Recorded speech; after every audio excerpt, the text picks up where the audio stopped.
Gracias a aceptar la invitación a la doctora Heidi Alarcón. Sabemos que tiene una agenda súper llena, pero sabemos también y estamos felices de poder contar con su presencia, dado ¿no? la experiencia que ella tiene.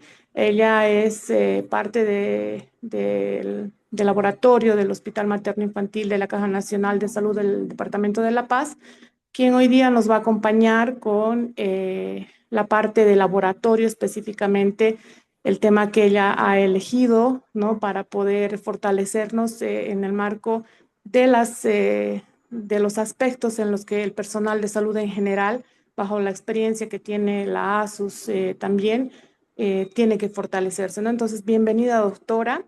Al final de la exposición, vamos a abrir los micrófonos para que en esta primera parte podamos hacer las consultas que requiera el personal de salud. Adelante, doctora, por favor.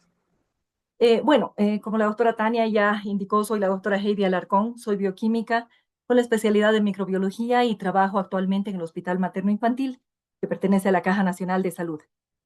Para mí es un gusto estar acá, como les decía, porque vamos a poder abordar algunos temas que son muy importantes, que a veces la parte médica desconoce un poquito el tema del laboratorio, ¿no? Porque el tema del laboratorio es otro mundo, si bien tiene muchísima relación y es un servicio completamente auxiliar de la parte médica, existen ciertas características que podemos verlas y detectarlas exclusivamente en el laboratorio.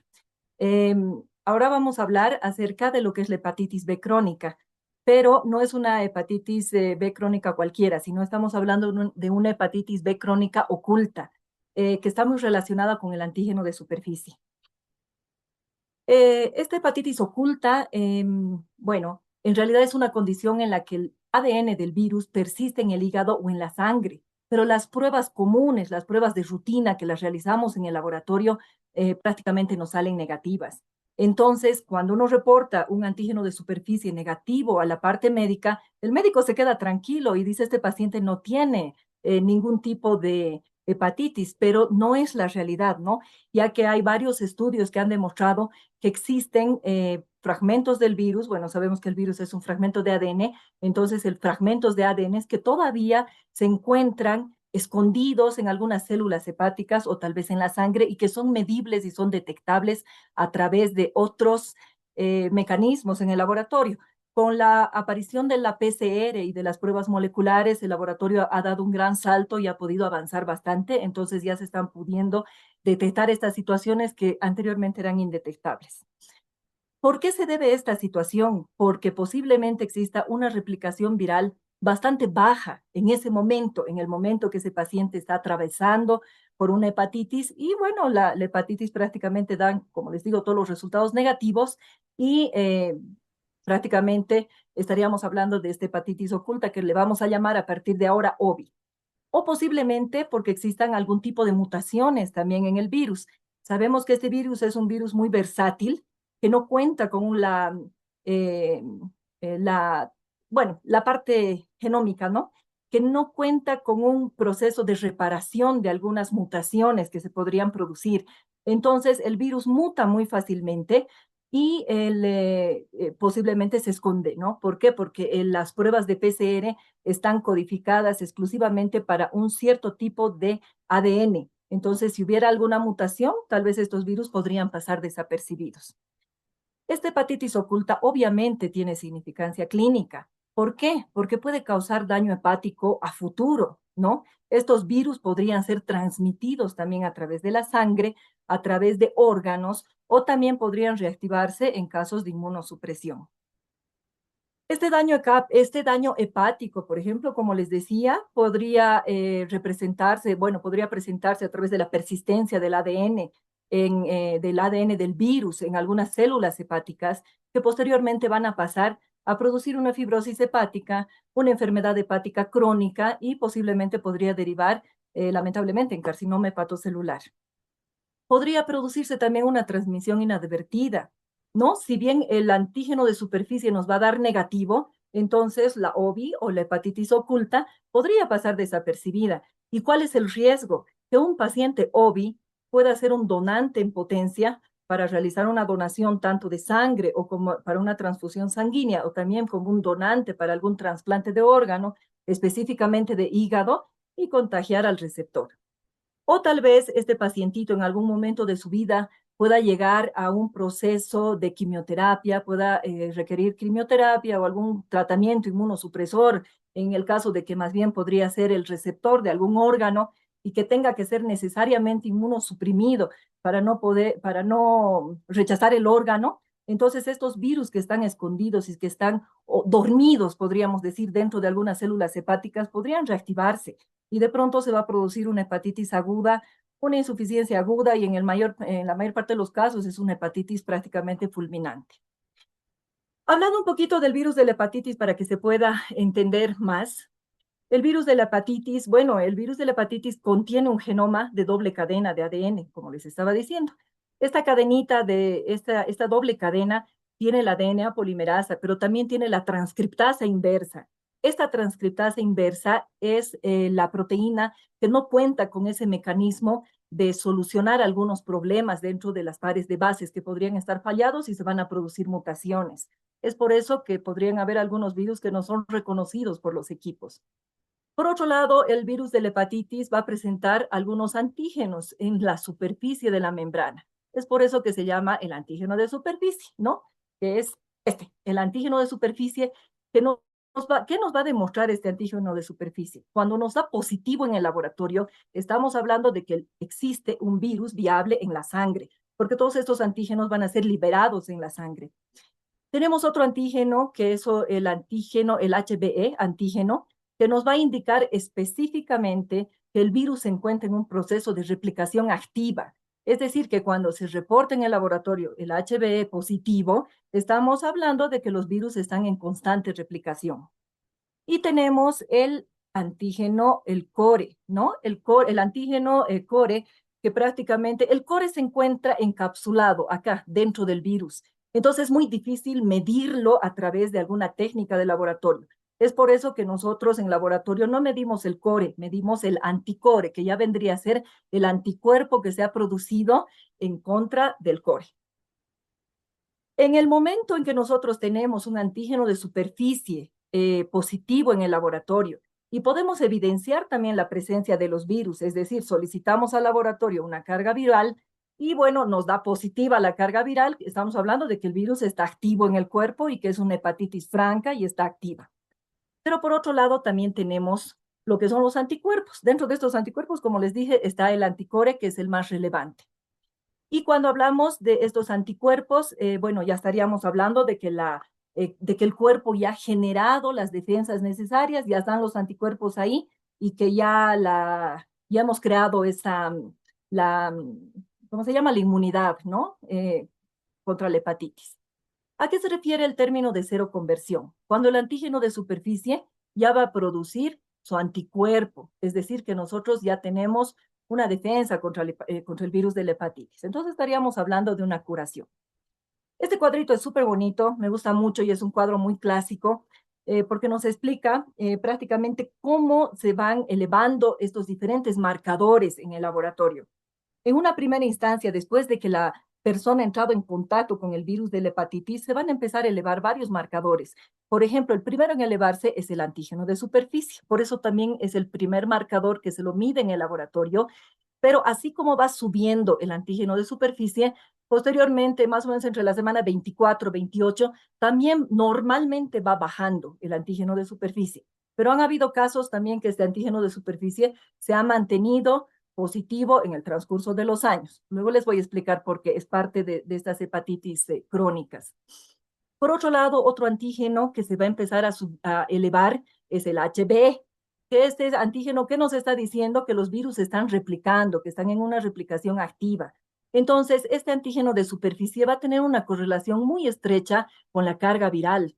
Es decir, que si en el laboratorio de inmunología me reportan un antígeno BE, significa que se están replicando y al mismo tiempo la carga viral tendría que darme también positiva, tendría que haber algún tipo de resultado, ¿no? Para la carga viral. Posteriormente tenemos el anticore, que son las líneas que están en color lila acá. El anticore se va a manifestar de dos formas, como deben conocer ustedes también, a través de la inmunoglobulina G y la inmunoglobulina M. Esta inmunoglobulina M es el marcador más preciso que nosotros tenemos de la fase aguda de la infección. Entonces, cuando en el laboratorio clínico te da una IgM que está elevada, estaríamos hablando de que la infección está en su etapa más aguda, está en la etapa más álgida. Pero por otro lado, tenemos también la inmunoglobulina G. Esta inmunoglobulina G que nos va a indicar que ya ha habido un contacto previo en algún momento con el virus. Entonces, ¿qué significa la inmunoglobulina G? Es más o menos como la cicatriz que queda después de una experiencia con el virus de la hepatitis B. Por otro lado, en contraposición con el antígeno de superficie, mientras este va a ir bajando, ya se van a empezar a generar anticuerpos contra el antígeno de superficie, que vendría a ser el anti-HBs, que es la línea roja de acá. Pero estos dos marcadores no siempre coinciden en que el uno desaparece y el otro aparece de inmediato. No, existe un periodo ventana de más o menos unas 4 semanas o 5 semanas donde no existe ninguno de los dos marcadores. Este periodo ventana, después de la supuesta resolución de la enfermedad, es muy importante. ¿Por qué? Porque no se puede detectar ninguno de los dos marcadores en el laboratorio. Entonces, nos va a dar el antígeno de superficie negativo y también el anticuerpo negativo. Entonces, ahí es donde ya empiezan las contrariedades. Eh, por supuesto que estamos hablando todo esto con transaminasas elevadas, que es el primer marcador enzimático, ¿no? Que te lanza el laboratorio. Acá tengo unos cuadritos clínicos que son bien facilitos y son muy bonitos, pero que nos van a aclarar más la situación. Acá tenemos una transaminasa elevada de, bueno, más o menos de 1090. Con las transaminasas elevadas ya decimos, esta es una hepatitis. Tenemos dentro de los marcadores inmunológicos el antígeno de superficie que nos va a dar positivo. La inmunoglobulina M que nos va a dar positiva, significa que es la fase aguda, que efectivamente hay una hepatitis. El anticore total, si aquí estamos hablando de la IgM, acá está incluida la IgG, significa que ya se está generando también, que ya se está creando la cicatriz o la huella. Y tenemos todavía los anticuerpos contra el antígeno de superficie negativos. Pero si en ese momento nosotros pedimos una carga viral, la carga viral por la técnica de la PCR prácticamente va a estar por encima de las 300.000 unidades internacionales de virus. Entonces, esta es una infección aguda de hepatitis B. Tenemos otro casito clínico acá, donde las transaminasas ya prácticamente han bajado un poco. Tenemos el antígeno de, un minutito, por favor, que no lo veo. Tenemos el antígeno de superficie que nos va a seguir dando positivo. Acá tenemos la inmunoglobulina M, que ya es negativa, entonces significa que ya no tenemos ese marcador agudo, significa que ya estamos pasando una infección crónica. Y tenemos también el anticuerpo de la inmunoglobulina G que se encontraría más elevado. Ya estamos hablando de una infección crónica, como les decía, prácticamente de una cicatriz. Si nosotros pedimos lo que es el recuento el recuento viral, vamos a tener valores de más o menos unos 14.000 unidades internacionales por ml. Estaríamos hablando, francamente, de una infección crónica. Por otro lado, tenemos otro casito donde tenemos, es un paciente con malestar general, no he leído la parte clínica, pero en este caso podemos ver que las transaminasas ya están prácticamente normales, ya no presenta el antígeno de superficie, ¿no? Como hemos visto acá, el antígeno de superficie ya ha bajado, entonces posiblemente esté entrando ya la etapa del periodo ventana. El primer caso estaría acá en la fase aguda, el segundo caso está en la fase crónica. Este tercer casito, tenemos que, bueno, el antígeno de superficie, como les decía, está negativo. La inmunoglobulina, que es el marcador de agudo, está también negativo, pero tenemos el anticore. Este anticore ya es una señal de que nos llama la atención que el anticore esté positivo. ¿Por qué? Porque, bueno, ya es una etapa crónica, pero de una infección previamente resuelta. ¿Qué significa? Que este paciente, como hemos repetido antes, ya ha tenido contacto previo con una hepatitis. Y aquí ya tenemos también el anticuerpo contra el antígeno de superficie positivo. Entonces, ¿qué significa? Que ya el pacientito ha logrado generar algún tipo de inmunidad. Este caso es una infección de hepatitis previa que ya ha sido prácticamente resuelta. Por otro lado, tenemos uno de los últimos casos donde tenemos ya las transaminasas que nunca se han elevado, antígeno de superficie nos va a dar negativo, la inmunoglobulina M nos va a dar negativa, el anticore total nos va a dar negativo, significa que nunca ha habido contacto con el virus de la hepatitis, pero sí nos va a dar el anticuerpo contra el antígeno de superficie positivo. ¿Qué significa? Que este pacientito no ha entrado en contacto directo con el virus de la hepatitis, pero sí contra un antígeno sintético de la hepatitis B. Estamos hablando de la vacunación, que se va a empezar a positivizar después de entre la segunda y la tercera semana posteriores a la vacunación previa. Pero tenemos un quinto caso, que este es el caso que prácticamente es el que más llama la atención en laboratorio, que es este caso, donde prácticamente vemos que el antígeno de superficie nos da negativo. Se dan cuenta que el antígeno de superficie es el principal indicador para decir, yo veo el antígeno de superficie negativo y digo, este paciente no tiene hepatitis. La inmunoglobulina también está negativa, ¿no? Entonces correlaciona con el antígeno de superficie. Pero acá tenemos el anticore que es positivo. Entonces es eso lo que nos llama la atención y principalmente un factor que es imprescindible, las transaminasas altas. A veces tenemos transaminasas altas con el antígeno de superficie negativo y uno dice, esto no es hepatitis, pero entonces, ¿qué es? ¿No? Y ahí viene el dilema y, bueno, toda la situación que se torna ya más indecisa. Entonces, un antígeno de superficie que es negativo con un anticore que es positivo es el patrón que constituye la principal sospecha de un caso OBI, es decir, de una infección oculta por hepatitis B. Estos son los casos que nos llaman la atención y que son los más peligrosos prácticamente. Cuando nosotros pedimos un recuento celular o un recuento un recuento viral a través de la prueba de PCR, en la mayor parte de los casos da positiva. ¿Por qué? Pero tiene que haber una carga viral que sea mayor a 10 o 20 unidades internacionales por ml. Pero también la prueba de la PCR tiene sus limitaciones. La prueba de la PCR va a detectar por encima del 10, pero si ese paciente tuviera 5 unidades internacionales por ml, prácticamente la PCR tal vez no la detecte tampoco. Entonces estaríamos hablando de algunos virus que posiblemente estén durmiendo dentro de los hepatocitos y que en algún momento de fatalidad, bueno, podrían despertar. Esa prácticamente es la infección oculta. Bueno, es un ejemplo bien bonito que les he puesto acá, donde se puede observar que también el laboratorio no reporta ciegas. El laboratorio siempre va a dar una interpretación clínica donde pueda orientar al médico para la interpretación de los resultados, ya que a veces las técnicas varían, los equipos varían de laboratorio a laboratorio, entonces normalmente cada laboratorio tiene la obligación de entregar una interpretación clínica para darle la pauta al médico de interpretar los resultados que está reportando. Entonces, la hepatitis oculta, que ya tenemos un poquito más claro, estaríamos hablando de un antígeno de superficie negativo, pero una prueba viral positiva.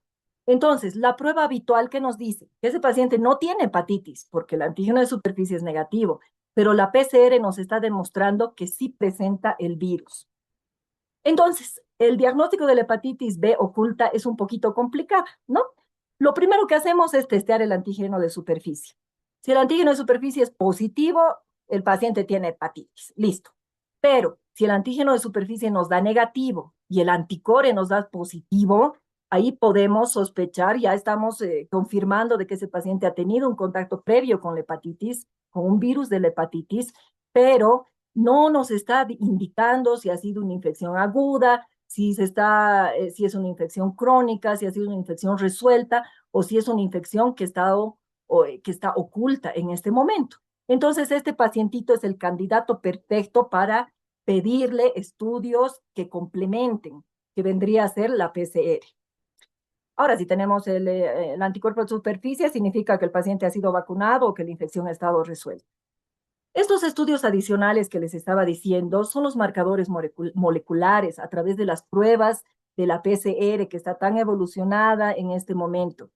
Eh, Estas pruebas moleculares prácticamente van a confirmar la presencia del virus. Es decir, si el ADN es detectable, a través de la PCR confirma una infección activa u oculta. No se olviden que estamos hablando de pacientes que tienen el antígeno de superficie negativo, pero la PCR me da positiva, me está confirmando que existe una infección activa y que está oculta. No se olviden eso, ¿no? De que el antígeno de superficie es negativo, como dice acá, y estaríamos hablando de una hepatitis crónica. Si el ADN es no detectable y si la PCR te da negativo, significa que no hay evidencia de que existe replicación viral en ese momento. Pero tampoco se olviden de ese detalle que les dije, que la PCR también tiene sus limitaciones en este momento. Esperemos que con la evolución de la tecnología estos factores vayan minimizándose. Entonces, aquí el concepto importante es el siguiente, que el antígeno de superficie nos da negativo, significa que no se detecta el antígeno de superficie, pero no descarta completamente que el paciente esté sano, que no tenga la infección. Cuando el anticore nos da positivo, significa que ha habido un contacto previo con la hepatitis, pero tampoco nos va a confirmar que sea un paciente, tampoco vamos a decir, no, ese paciente debe ser un paciente que tiene una hepatitis oculta, ¿no? No, tampoco nos dice eso. ¿Quién desempata? Desempata la prueba de PCR, prácticamente. ¿Por qué? Porque con la PCR vamos a evidenciar la presencia del virus.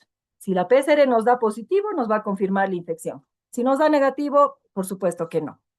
Aquí tenemos un trabajo muy bonito que he encontrado acerca, bueno, ha sido publicado en el Virology Journal del 2016, donde habla justamente de la prevalencia de estos anticuerpos contra el antígeno core, ¿no? Del virus de la hepatitis B, donde los fragmentos del ADN del virus de la hepatitis B han sido detectados o tal vez no han sido detectados en donantes, ¿no? Ya estamos hablando de donantes. Este trabajo se ha realizado en un banco de sangre, si mal no me equivoco, creo que ha sido en Irán, donde se ha realizado un tamizaje rutinario a más de 86,000 pacientes. De esos 86,000 pacientes, 102 han dado antígeno de superficie positivo, infección declarada, se los ha descartado del estudio porque estaban con hepatitis. Los otros 86,000 daban el antígeno de superficie negativo, pero de esos se han seleccionado 2,031 donantes con antígeno de superficie negativo, pero que presentaban el anticore positivo. De estos 2,031, como vemos, el anticore total, es decir, IgG e IgM. Acá tenemos el anticore de la IgG, 99 positivos. Entonces, estos 99 positivos eran sospechosos de tener una hepatitis crónica oculta. Pero ¿qué ha pasado? Se los ha testeado a través de la PCR y todos han dado negativos. Entonces, este trabajo concluye en que sí, efectivamente, hay una correlación entre el anticore y las pruebas de la PCR. Pero el detalle es el siguiente, ¿no? Para que se presente una hepatitis, ¿qué se requiere? Se requiere que el virus, que existe el virus y que este virus sea transmisible.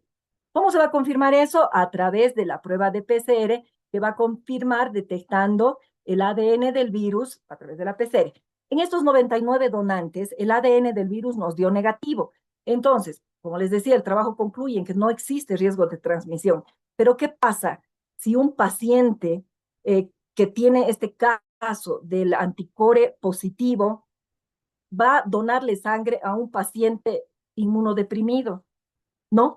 Ya se nos queda la duda, y si por ahí tiene algún virus que se encuentra dormido y luego va a despertar y va a contagiar a mi paciente. ¿Esas situaciones podrían suceder? Sí, podrían suceder. Es de ahí que nacen estas preguntas, ¿no?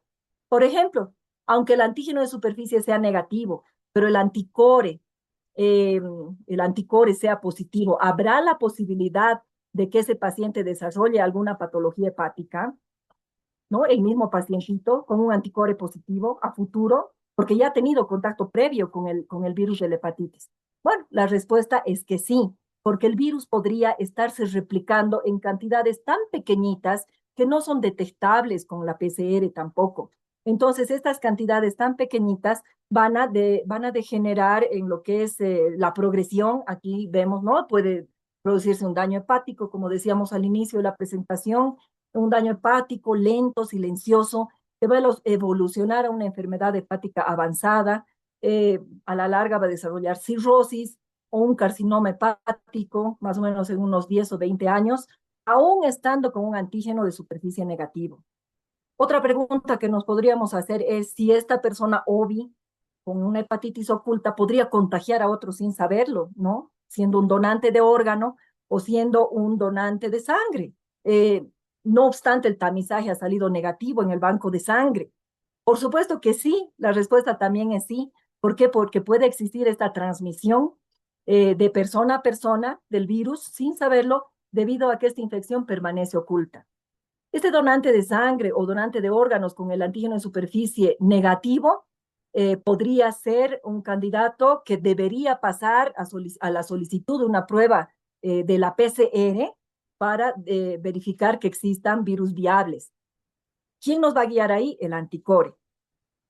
Y una tercera pregunta, ¿no? Este virus que estaba dormido en un paciente con el anticore positivo, se supone que ya tenía contacto, este virus dormido podría despertar en algún momento y replicarse en gran cantidad.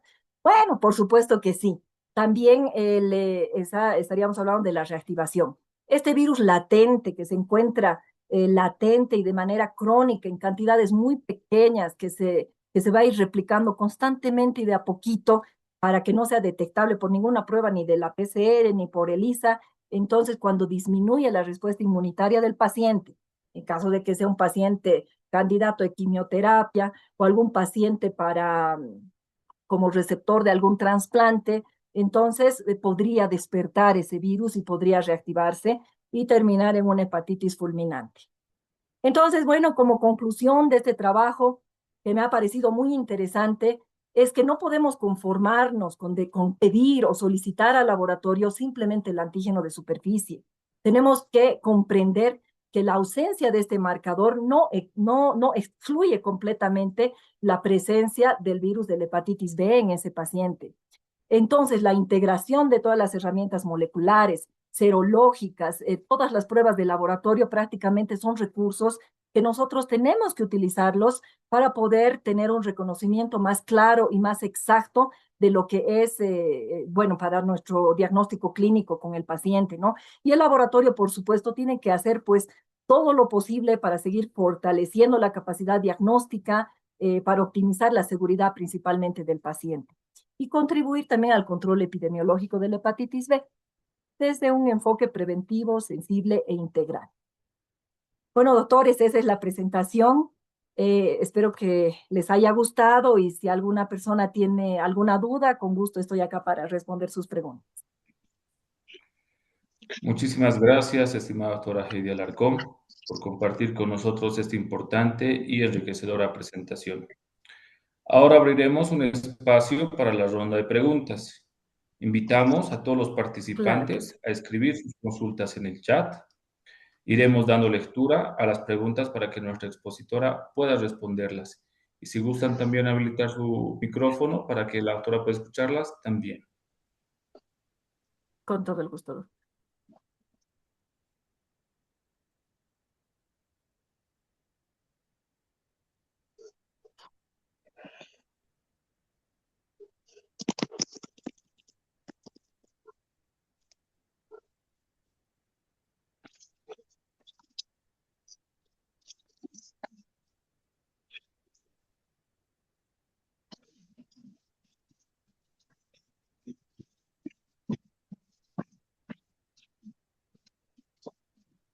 Bueno, creo que ha quedado todo claro. Es un tema realmente muy bonito, ¿no? Que llama bastante la atención el hecho y que pone, pues ya te crea la duda de que si realmente uno está transfundiendo con la completa seguridad, si realmente todos los donantes son totalmente calificados y aptos, ¿no? Para poder realizar la rutina diaria del trabajo del médico.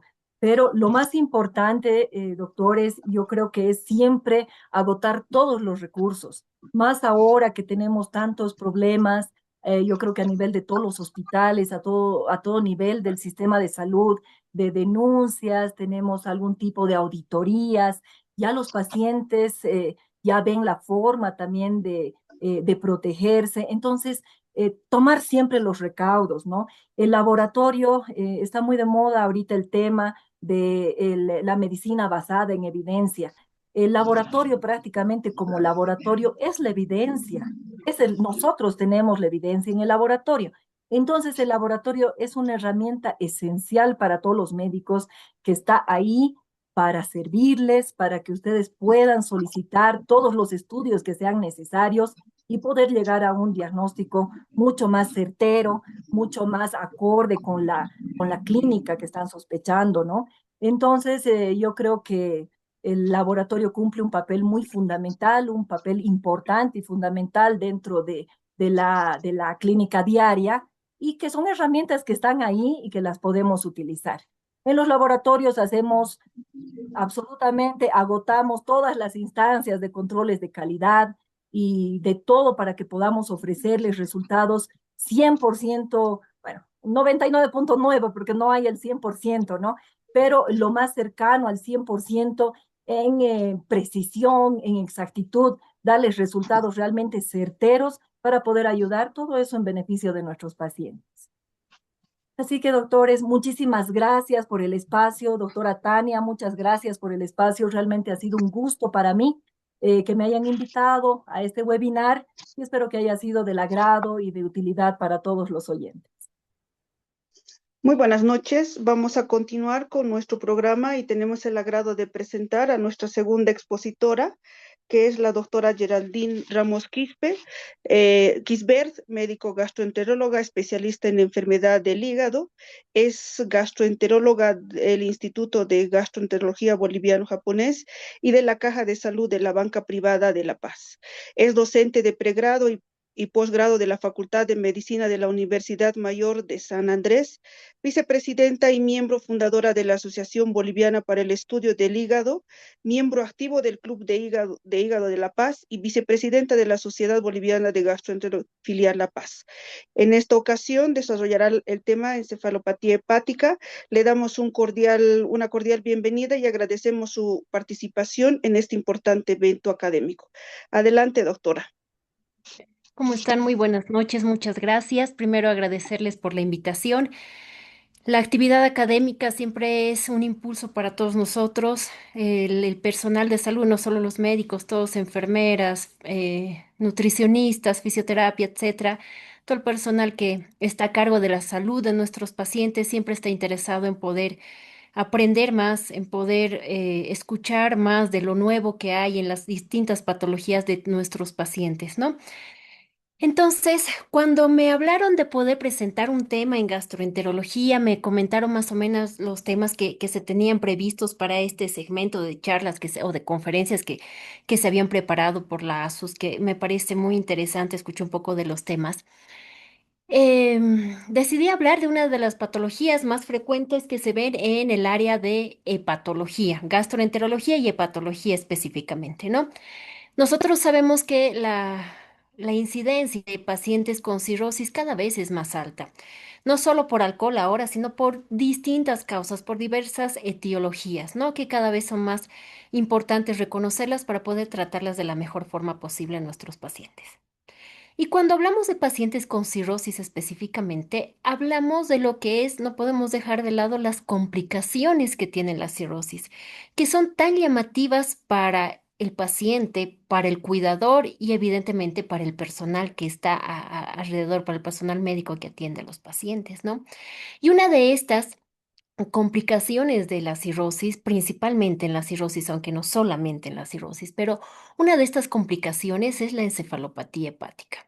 ¿Por qué llama tanto la atención? Porque es un estado de conciencia alterado en el paciente, que el paciente probablemente no reconoce, el paciente evidentemente no va a recordar, pero que sí afecta a su entorno, al entorno social, al trabajo, a la familia también, ¿no? Entonces, la encefalopatía hepática es una descompensación de la cirrosis tan frecuente en nuestro medio y de tanta importancia saberla reconocer y saberla tratar, que pues es el motivo por el cual elegí poder hablar un poquito sobre este tema. Bien, el año pasado, no, mejor dicho, este año, el Colegio Americano de Gastroenterología ha sacado unas guías actualizadas de encefalopatía hepática.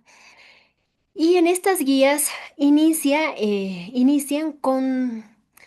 con la importancia de la encefalopatía hepática, que se presenta más o menos hasta en un 38 o 40% de los pacientes con cirrosis. Es alta la incidencia, la prevalencia y la incidencia de esta afectación. Y divide el grado de áreas de trabajo, ¿no? Dice, la encefalopatía hepática que viene de un área esencial, un área interna del paciente, en la que no solo juega un rol importante el hígado y tal vez el cerebro, sino juega un rol importante, ya sea la disfunción del hígado, la alteración del músculo esquelético que tiene mucho que ver con lo que es el amoníaco, disfunción renal también tiene mucho que ver además el intestino, la asociación con la disbiosis intestinal, un proceso inflamatorio que lleva a una disbiosis intestinal, la alteración de la barrera intestinal y la inmunidad. Además, en el paciente, ¿qué es lo que pasa?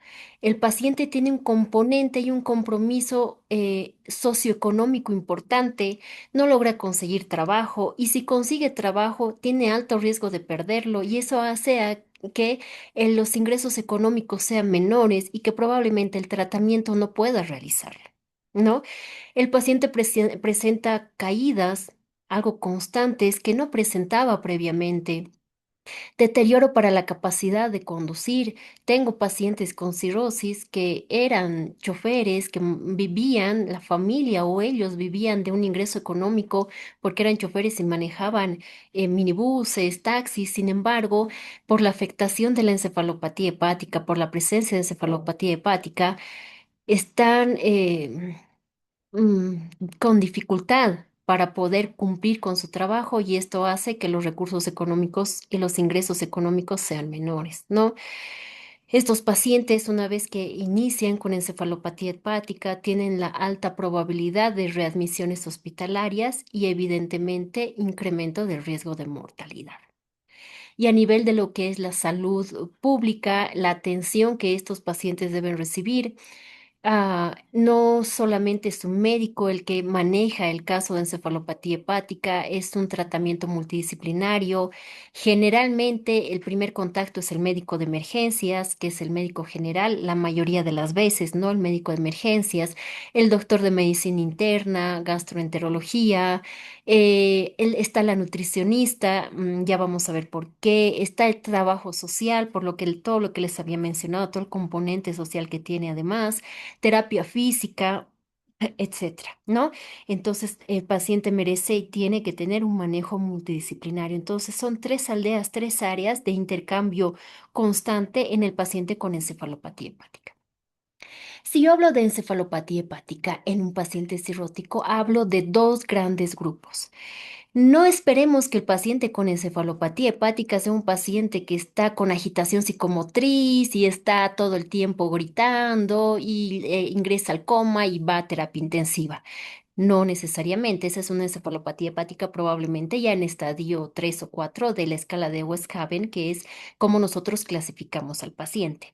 Estos dos grandes grupos, ¿cuáles son? Encefalopatía hepática mínima, que llamamos, o encefalopatía hepática encubierta en los que el paciente no tiene grandes alteraciones o muy manifiestas.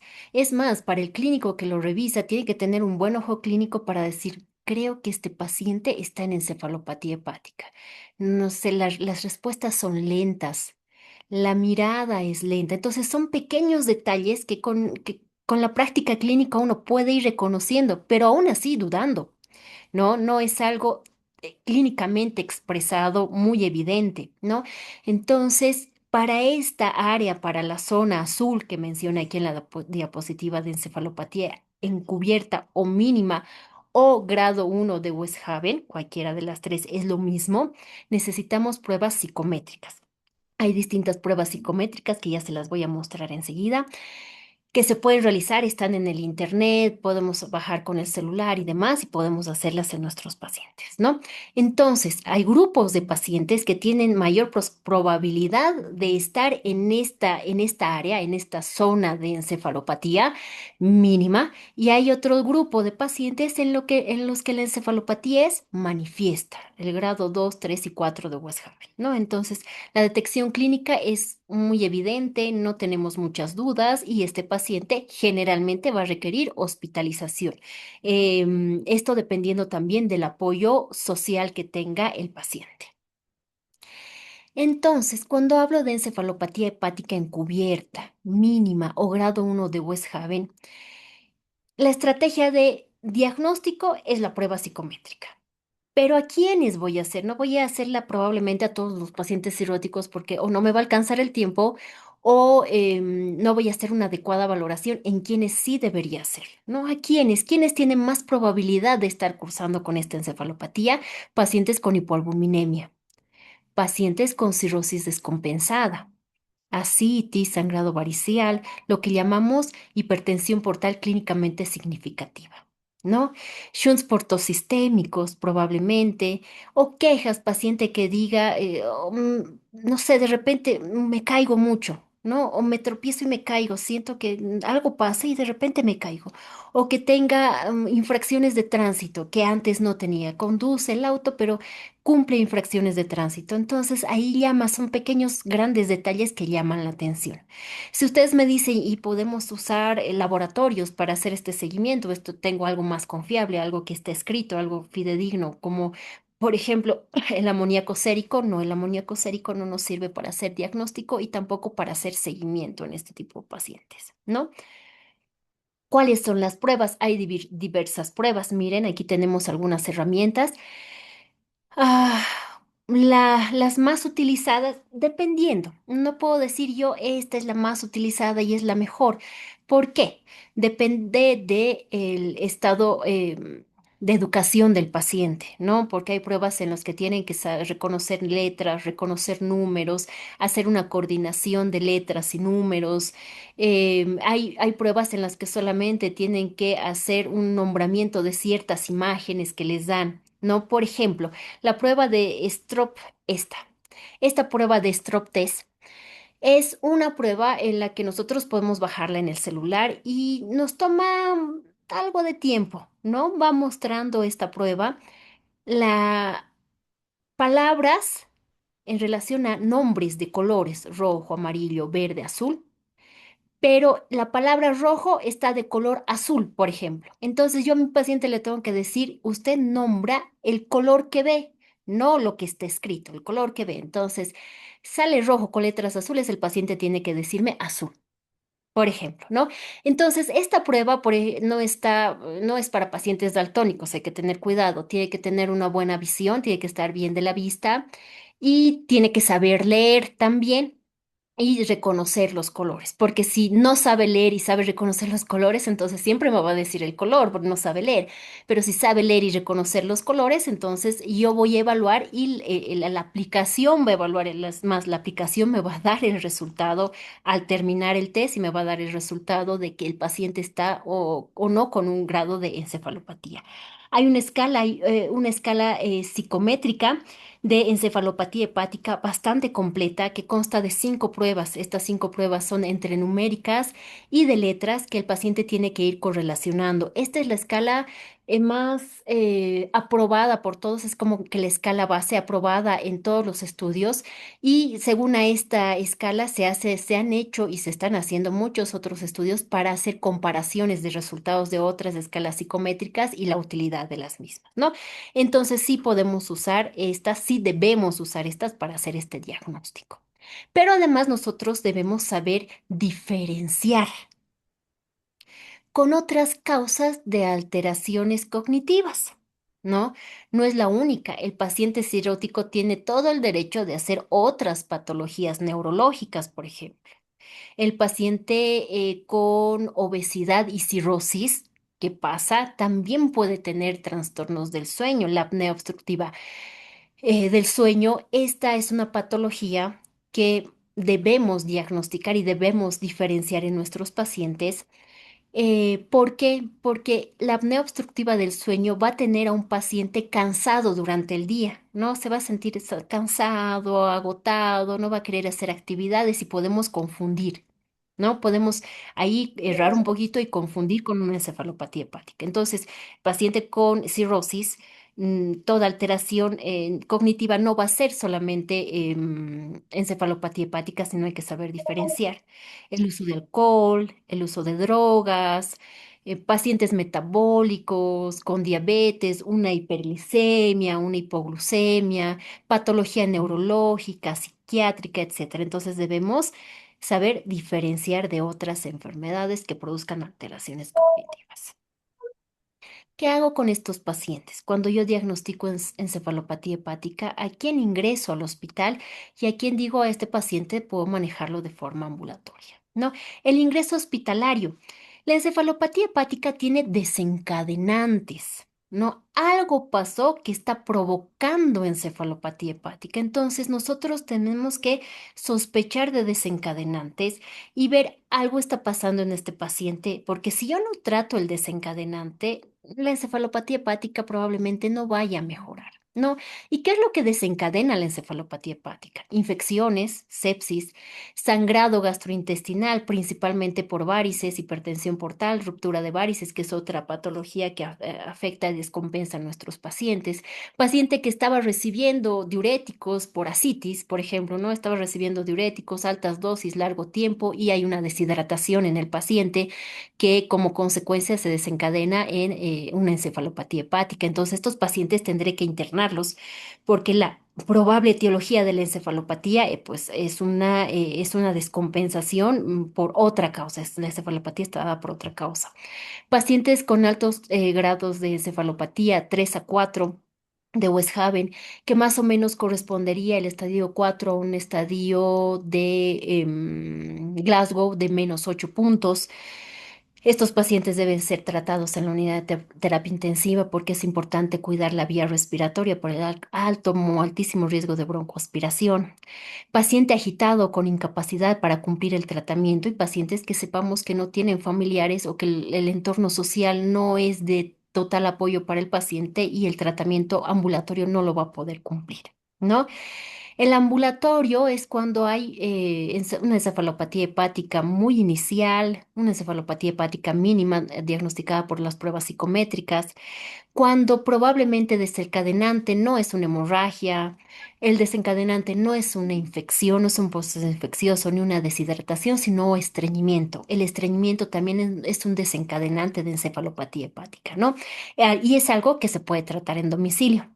Y cuando obviamente tenemos el apoyo familiar que puede hacer el seguimiento y tratar al paciente y explicarles cuándo deberían acudir a la emergencia en el caso de que la encefalopatía hepática avance a grados superiores, ¿no? ¿Y cómo es que los tratamos? Paula, Mm, no es, es algo que ya está bien normado, ¿no? Un disacárido no absorbible, conocido, más bien no muy caro, que es la lactulosa, es nuestro pilar de tratamiento, ¿no? Es el principal tratamiento de la encefalopatía hepática. En la encefalopatía hepática manifiesta, es decir, este paciente que tiene clínica muy evidente de encefalopatía hepática, no necesito hacerle ninguna prueba psicométrica, lo estoy viendo con encefalopatía hepática, debo iniciar lactulosa, que es el primer pilar de tratamiento en nuestros pacientes. La lactulosa vía oral inicialmente es la principal recomendación. Se dice que no deberíamos tener tanto temor en colocar una sonda nasogástrica en el caso en el caso de que el paciente esté en una encefalopatía muy avanzada y administrar lactulosa vía oral en estos pacientes, ¿no? Hay digamos, un punto en contra, pequeño, pero es un punto en contra con la lactulosa. ¿Cuál es este punto pequeño en contra que puede provocar meteorismo, distensión abdominal, distensión intestinal por gases? Si este es muy importante y no me permite dar más dosis de lactulosa por vía oral o por vía rectal, porque también se pueden dar enemas, sobre todo cuando la etiología es una hemorragia digestiva y para limpiar todo lo que es el intestino y hacer tratamiento de la encefalopatía también se puede usar lactulosa por enemas.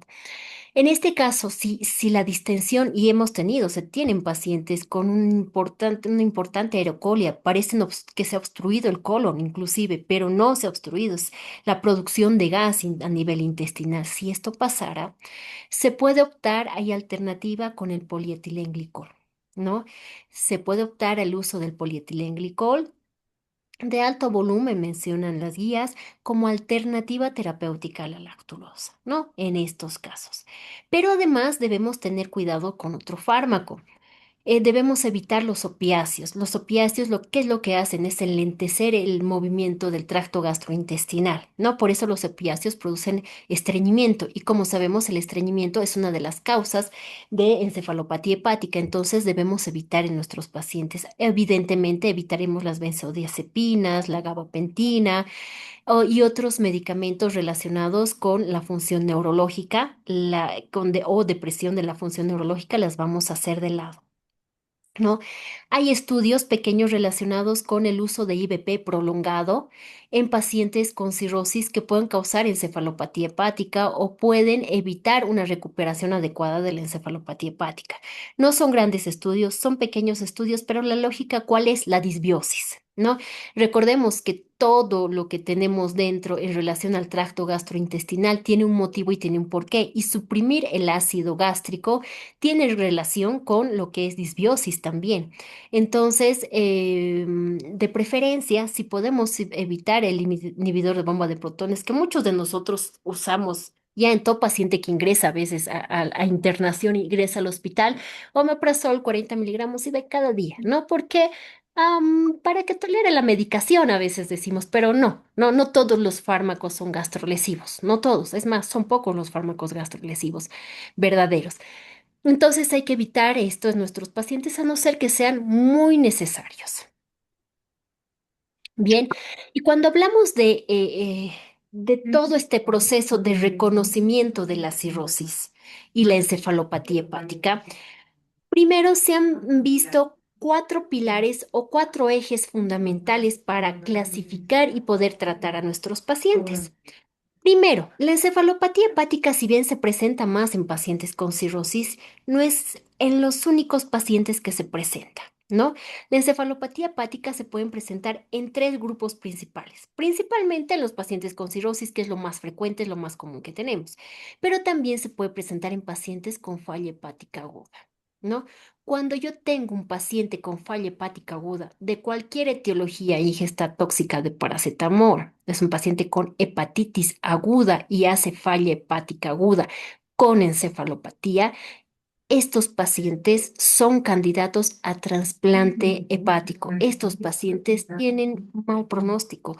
En estos pacientes no está muy bien identificado si la lactulosa le va a hacer el polietilenglicol, le va a hacer un buen efecto. No, ya el pronóstico realmente en estos pacientes no es bueno y el manejo es en la unidad de terapia intensiva con ya pase a trasplante de hígado, ¿no?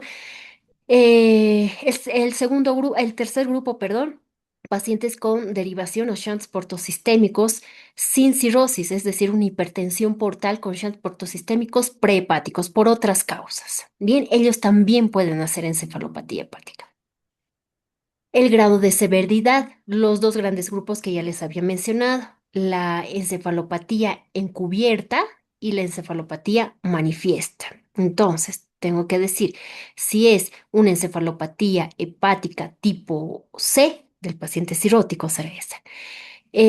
Grado 1 de Westhaven, una encefalopatía hepática tipo C del cirrótico encubierta, ¿no? Entonces, así es como iré clasificando a mi paciente. Ahora bien, una vez resuelta la encefalopatía o el primer episodio de encefalopatía, pueden presentarse otros episodios consecuentemente o puede el paciente no recuperarse de la encefalopatía. Se llama episódica, mm, perdón, déme 30 segundos, voy a cargar la laptop antes de que se apague. Ahora sí. Entonces, se llama episódica sin episodios previos en más de 6 meses. No es un episódica, hace hace más de un año no tuvo encefalopatía, no ha tenido encefalopatía y no hay antecedentes episódica. Recurrente, cuando hay recaídas en un periodo menos de 6 meses. Es su segunda encefalopatía en un mes. Es la segunda encefalopatía o la tercera en 3 meses, ¿no? Y persistente cuando el paciente nunca resolvió la encefalopatía por completo. Y hay factores precipitantes. Entonces, evaluando a nuestro paciente, tengo que ir por todos estos ejes y decir, bueno, ahora sé que está con encefalopatía, sé que tiene cirrosis, es recurrente, es su tercer episodio en los últimos 3 meses Bueno, el arquero, y ¿no? está precipitada por algo, un factor específico identificado. Pero a veces no reconocemos el factor y puede mencionarse como espontánea, sin un factor claro desencadenante, aunque es la minoría de las veces. Siempre que vayamos a buscar, encontramos nosotros el factor desencadenante. Miren, inclusive en las guías mismos, las mismas guías, perdón, indican y dicen, hay que buscar hasta en los dientes, ¿no? Infecciones dentales. Muchas veces nuestros pacientes ya por la misma enfermedad, por el cansancio, por la edad, etcétera, etcétera, por el componente social y demás, lo que menos van a cuidar son los dientes. Entonces nos dicen, incluso no encontramos nada, buscar bien los dientes, si hay infecciones dentales que pueden desencadenar una descompensación de encefalopatía. Y en esta última guía añaden un quinto pilar que es la infraestructura social, la presencia o no de apoyo familiar, si hay apoyo financiero y hay apoyo del hospital o centro de salud donde se atiende, ¿no?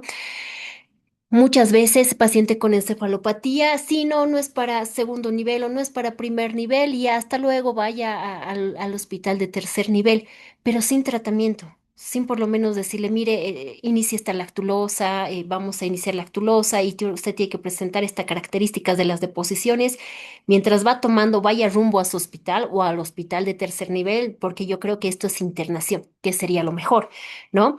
Entonces, ya poder darle un apoyo institucional desde el inicio, desde el primer contacto con el paciente donde se hace el diagnóstico.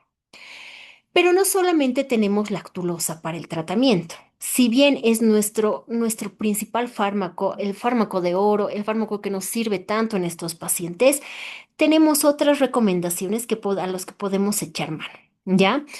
La lactulosa. Ah, la dosis es aproximadamente entre 20 a 30 ml cada 6 horas. Existen algunas recomendaciones en las que incluso dicen en menos tiempo, pero 20 a 30 ml cada 6 horas. Pero tenemos que tener un objetivo, ¿no? Un objetivo en relación a las deposiciones que va a presentar el paciente. Y aquí echamos mano de una escala de Bristol en relación a las características de consistencia de las heces. Esta escala de Bristol se ha creado principalmente para lo que llamábamos antes enfermedad funcional intestinal, síndrome de intestino irritable, por ejemplo, para poder clasificarlo en variedad diarrea o en variedad de estreñimiento. Era para eso que se ha creado principalmente la escala de Bristol, pero que nos es tan útil cuando hacemos nosotros la evaluación de nuestros pacientes en relación a la respuesta al tratamiento, porque mi objetivo va a ser que en la escala de Bristol las deposiciones sean más o menos o se aproximen a un tipo 5. Escala de Bristol tipo 5, ¿qué significa? Las deposiciones son 2 a 3 deposiciones al día, pastosas, trozos pastosos con bordes bien definidos. Es decir, lo que llama el paciente ha hecho una deposición semisuelta, dice, ¿no? No es diarrea, pero es semisuelta, no tiene forma, son en trozos pequeñitos. Ah, ya, es blando, perfecto. Entonces yo sé que mi tratamiento con lactulosa está yendo por buen camino. Bien, ahora bien, el paso 2, hay recurrencia. Se puede añadir, en casos de recurrencia, se puede añadir tratamiento con rifaximina. Cuando mi paciente está hospitalizado, se ha visto en estudios que la lactulosa asociada a la rifaximina tiene muy buena respuesta eh, en relación a usar solo rifaximina. No hemos visto pacientes en los que venían de algún otro lugar en los que solo usaban rifaximina y no había buena respuesta. Lactulosa más rifaximina, la respuesta es mucho mejor. ¿Mejor que solo la lactulosa? Sí, principalmente en casos de recurrencia de estos pacientes. Principalmente en estos casos, no hay que pensarla mucho y añadir rifaximina a nuestra lactulosa. ¿Cuánto? La rifaximina, en nuestro caso, aquí tenemos dos presentaciones, 550 y 400. Entonces, las guías sugieren 550 miligramos cada 12 horas, ¿no? Que va a ir muy bien asociado a la lactulosa. ¿Qué pasa cuando la encefalopatía hepática es refractaria? No, mi paciente realmente ya he controlado los factores de riesgo, ¿no? He tratado la infección. Mi escala de Bristol en el tratamiento, en la respuesta al tratamiento es tipo 5 hasta tipo 6, 2 a 3 deposiciones diarias, pero el paciente sigue con encefalopatía. Como les dije, primero voy desde el principio. Veo, paciente está tomando tratamiento, sí. Están trayendo la medicación, sí.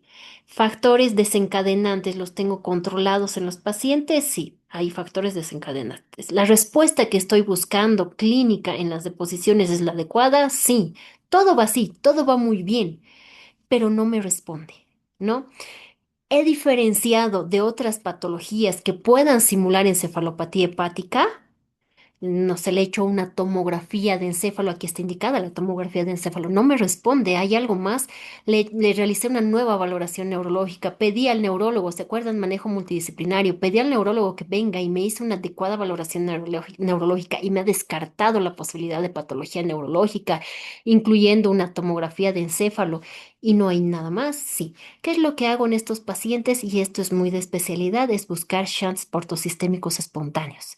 Hay los tips que ya en algún momento los podremos leer, los podremos ver y demás, que son estos shunts portosistémicos, pero que el imaginólogo intervencionista nos puede realizar. Estos son para disminuir la hipertensión portal y demás, ¿no?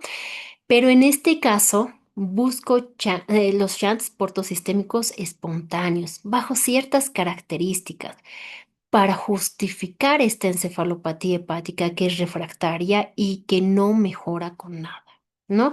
Estos shunts pueden ser los responsables de esta falta de respuesta a tratamiento.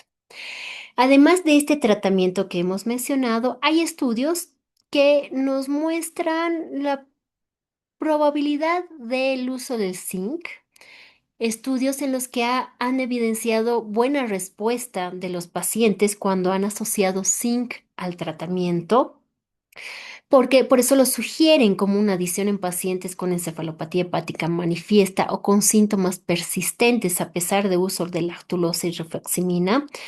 El uso de zinc porque actúa a nivel del metabolismo del amoníaco, de la urea y el amoníaco, ¿no? Entonces se han visto mejorías.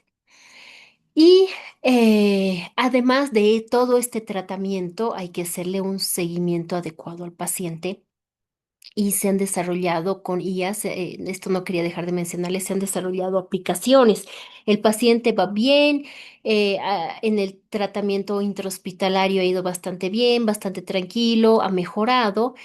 Y estas aplicaciones son aplicaciones que tienen están fabricadas para dominios, específicamente esta que les menciono en la diapositiva, que es el Patient Body App, para dominios de uso institucional en las que el médico y el paciente podrían utilizarlo de forma activa. Eh, no son difíciles de hacer, les comento, y no son difíciles de manejar tampoco, ¿no? Se enseña al paciente, se enseña al familiar, en los que se va controlando dosis de medicamentos, estado del paciente, manifestaciones clínicas que tenga. Entonces el paciente y el familiar van anotando ahí en la propia aplicación.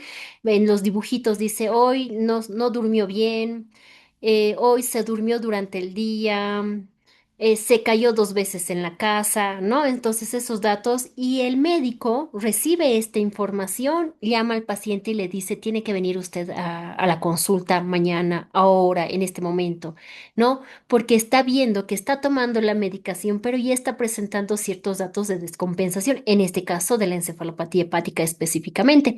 Entonces, dice, lo llaman o se comunican o por la misma aplicación probablemente y le dicen usted debe acudir. La respuesta es usted debe acudir en este momento a la atención médica o con su médico tratante. Entonces hay toda esta diversidad de aplicaciones con el uso de la IA en los que podemos educar a nuestros pacientes y a sus cuidadores para que puedan evitar mayores complicaciones o mayor avance, en este caso, por ejemplo, de la encefalopatía, ¿no? Evitar llegar a un grado 4.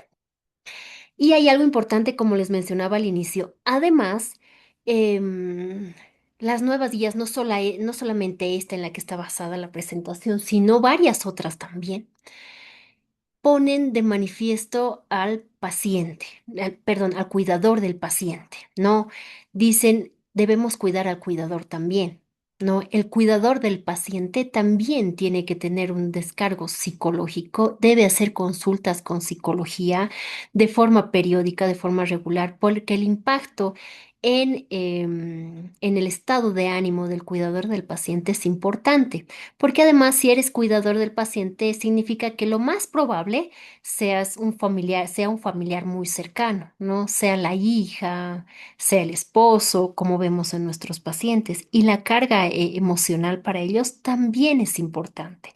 Entonces, educar a los cuidadores, pero también cuidar de los cuidadores para detectar esta carga emocional a tiempo. Bien, ahora bien. En estos pacientes con encefalopatía hepática, yo recuerdo cuando me estaba formando en gastroenterología hace algunos años, yo recuerdo que uno de los tratamientos iniciales y probablemente nuestra primera indicación era restringir proteínas, ¿no? Hay que restringir, este paciente ya tiene encefalopatía o ya le ha dado encefalopatía, vamos a restringir proteínas. Era una de las indicaciones que se daba antes, ¿no? Pero se ha visto que el eje cerebro, músculo e hígado es un eje tan importante en el que la restricción proteica puede provocar catabolismo y degradación del músculo. Esto se llama sarcopenia. La sarcopenia por sí sola es un factor de riesgo en el paciente cirrótico. Si bien nosotros ya sabemos que la pérdida de masa muscular en pacientes no cirróticos, en pacientes con otras patologías, en pacientes metabólicos, etcétera, etcétera, etcétera, o en pacientes ni siquiera con patologías, pero la pérdida de masa muscular son factores de riesgo, la sarcopenia en el paciente cirrótico es un factor de riesgo solito. Solo por tener sarcopenia, el pronóstico del paciente puede empeorar. Y miren, paciente con restricción proteica y con sarcopenia, ¿qué es lo que va a pasar en este caso de la encefalopatía hepática? El músculo esquelético tiene una capacidad disminuida para poder metabolizar el amoníaco. ¿Qué pasa si no se metaboliza el amoníaco? Va a ir a torrente sanguíneo. ¿Qué pasa? Va a empeorar o va a desencadenar encefalopatía. Digo, tengo encefalopatía, dele menos proteína. No, error, porque va a ser un círculo vicioso y va a continuar en lo mismo y la encefalopatía va a quedar en mínima o en crónica y nunca va a resolver. Entonces, a los pacientes no está contraindicado la proteína, ¿no? Es más, nuestros pacientes deben tener dietas normoproteicas y además, yo les digo, nuestros pacientes para evitar la sarcopenia deben alimentarse como bebés. Cada 3 horas, pero nutritivo, ¿no? No cada 3 horas y frituras, que es a lo que estamos acostumbrados, ¿no? Y les dices dieta blanca y comen, y todos sabemos esto, el arroz con papa y un pedacito de pollo, ¿no? Hervido. Entonces te dices, sí, ya estoy cansado de comer pollo hervido todos los días, entonces esa no es la dieta específica, ¿no? Entonces deben comer nutritivo, con contenido proteico, cada 3 horas, incluyendo una colación nocturna. Habían otros estudios inclusive que decían mejor si el paciente cirrótico se despierta y come y luego se vuelve a dormir. Evidentemente no hay la costumbre, problemas de reflujo, etcétera, ¿no? Pero sí recomienda muy fuertemente la colación nocturna. ¿Ya? Am, el ejercicio. La dieta y el ejercicio tienen un factor fundamental, son factores fundamentales, tienen una actuación muy importante en todo lo que es hepatopatía. ¿no? En todo lo que es hepatopatía crónica, hígado graso, cirrosis, lo que era la esteatopatitis, etcétera, etcétera. La dieta y el ejercicio son fundamentales. Hay fibrosis, grado 1, grado 2, que revierten con dieta y ejercicio. Evidentemente esto en pacientes metabólicos, ¿no? Porque en pacientes de autoinmunidad, digamos, debemos también hacer el tratamiento médico, pero también asociar dieta y ejercicio siempre. Entonces, es importante la prescripción del ejercicio adaptado. ¿Qué significa? No voy a dar el mismo ejercicio para todos mis pacientes, ¿no? En relación al ejercicio, hace 2 semanas estaba dando un tema en relación a que el ejercicio, tenemos dos tipos de ejercicio, como sabemos, el aeróbico y el de resistencia. Entonces, iremos mezclando estos ejercicios aeróbicos y de resistencia. Hay guías en los que nos recomiendan el tipo de ejercicio, los minutos de ejercicio, cómo realizar el ejercicio, en quienes sí, en quienes no. ¿Y en quiénes nos dicen que debemos tener cuidado? En los pacientes que tengan restricciones cardiorrespiratorias, ¿no? Ahí tengan cuidado. Pero en los demás pacientes, y incluso estos pacientes deben hacer ejercicio, pero un ejercicio más controlado. Pero si no hay esta restricción cardiorrespiratoria, entonces nuestros pacientes sí deben hacer ejercicio. ¿Ya? Gradual, sí. Mezcla de ambos, de resistencia y aeróbicos, sí, ¿no? Entonces, ¿qué se ha visto? Que el ejercicio lo que va a hacer es aumentar la masa muscular. Y si yo aumento la masa muscular, tengo menor probabilidad de desarrollar encefalopatía hepática, ¿no? Es un órgano de aclaramiento del amoníaco, entonces puede compensar la insuficiencia hepática. Incluso se ha visto, los pacientes que tienen cirrosis dicen, no, pero si hago ejercicio tal vez voy a sangrar o las varices del esófago van a crecer al hacer la fuerza. No, no, eso no va a pasar. Se ha visto que hay un mejoramiento hemodinámico sistémico con una reducción mínima, pero reducción finalmente de la hipertensión portal. ¿No? Prevención de caídas. O sea, el paciente se va a caer por la encefalopatía, pero también se va a caer porque es un paciente sarcopénico, es un paciente que no tiene músculo, es un paciente que está perdiendo músculo y cada vez está más débil. Son pacientes que de un mes a otro los ves ingresar por la puerta y están empezando a usar bastón o los burritos para poder movilizarse, porque la fuerza muscular ha disminuido. Entonces el ejercicio y la dieta que habíamos mencionado y el ejercicio son clave en el tratamiento de todos nuestros pacientes hepatópatas, de todos nuestros pacientes metabólicos. Y en las conclusiones, ah, primero es importante evaluar de forma adecuada el diagnóstico, ¿no? En los pacientes con encefalopatía hepática mínima, o no manifiesta de la encefalopatía hepática manifiesta. Saber cuándo usar nuestros tests psicométricos. Poder adaptarse por lo menos a uno. Esto me olvidaba decirles. La evidencia dice, no necesitamos de dos tests. A decir, este no me ha salido bien. Creo que sí tiene encefalopatía, pero aquí me ha salido negativa. Me voy a esta otra. No, con uno basta. No, uno es suficiente. Un test es suficiente para poder hacer el diagnóstico. El amoníaco sérico solito no es un laboratorio que nosotros debamos pedir para ver si el paciente está con algún grado de encefalopatía o que es, me parece, encefalopatía mínima. Veremos el amonio cómo va. No, ¿ya? Se dice que el amonio se puede pedir cuando es un paciente con encefalopatía hepática evidente en el que tengo duda diagnóstica. No me va a resolver la duda diagnóstica, pero voy a tener probablemente un apoyo para decir si es encefalopatía hepática con el incremento del amoníaco, ¿no? Entonces, podría ser, pero evidentemente la clínica y los estudios complementarios para poder diagnosticar o para poder guiar bien mi diagnóstico van a ser la base para el diagnóstico definitivo, ¿no? La terapia escalonada, la lactulosa es la base del tratamiento en estos pacientes. Debemos guiarnos con la escala de Bristol, ese es nuestro objetivo. Durante el tratamiento se puede añadir la rifaximina, sobre todo tras la recurrencia primera del paciente, entonces lactulosa más rifaximina es una buena opción. Y lo último, proteger el músculo, ¿no? Cuidar, evitar la pérdida muscular. Ya después de la pérdida, la ganancia muscular es difícil, pero no es imposible y se puede tratar de evitar mayor pérdida muscular y si se puede recuperar este músculo, mucho mejor. Y el cuarto punto era algo que realmente no tenemos aún en nuestro medio. Creo que somos el único país, creo que somos el único país en Latinoamérica que todavía no tiene el trasplante hepático, ¿no? El trasplante hepático va a resolver problemas, va a salvar vidas, el trasplante hepático va a mejorar em, la supervivencia de nuestros pacientes, evidentemente, y pues bueno, ojalá que pronto podamos contar con trasplante hepático en nuestro país.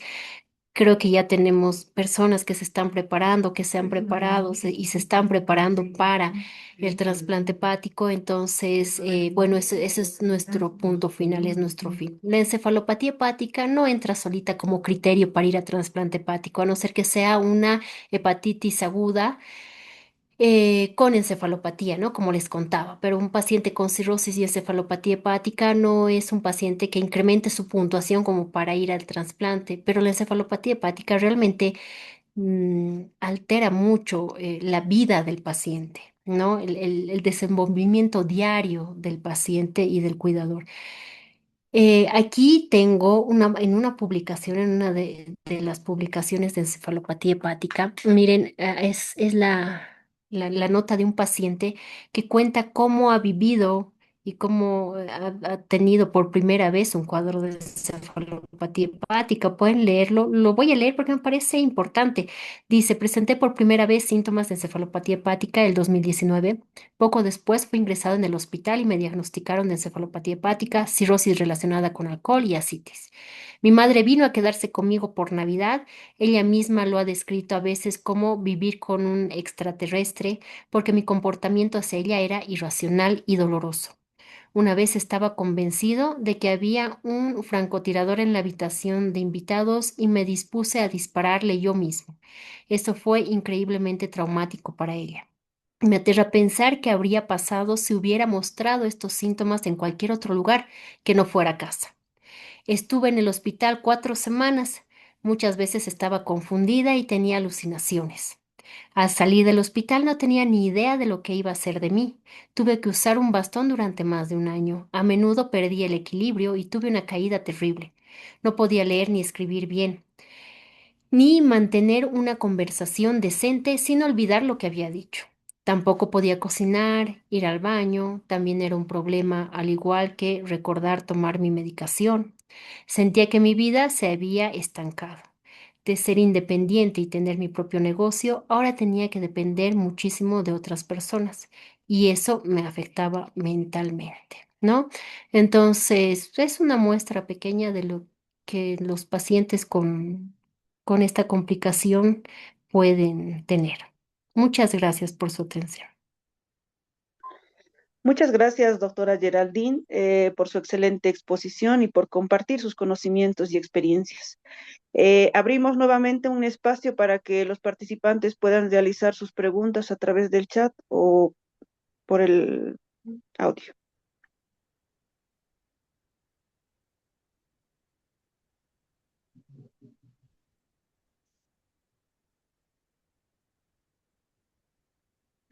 Bueno, al no tener ninguna pregunta, agradecemos profundamente su valioso aporte a esta jornada académica, doctora. Muchas gracias. Muchas gracias a ustedes y gracias por la asistencia a todos. Un placer. Hasta luego. Hasta luego, doctora. Hemos llegado al final de esta primera jornada del ciclo de webinars en conmemoración al Día Mundial contra la Hepatitis. En nombre de la organización, agradecemos nuestras sinceras y nuestras distinguidas exposiciones. Agradecemos también a todos los participantes por su asistencia, interés y activa participación durante la ronda de preguntas. Extendemos un reconocimiento especial a la coordinación de la Oficina Regional La Paz por el apoyo brindado para hacer posible este evento. Finalmente, los invitamos cordialmente a acompañar a la segunda jornada que se llevará a cabo el 17 de julio, donde continuaremos desarrollando temas de gran relevancia para la prevención y el diagnóstico del manejo de la hepatitis viral. Seguimos trabajando junto con el EGMA, que hoy nos toca convocar un futuro sin hepatitis. Muchas gracias por su participación. Les deseamos una excelente noche. Hasta luego.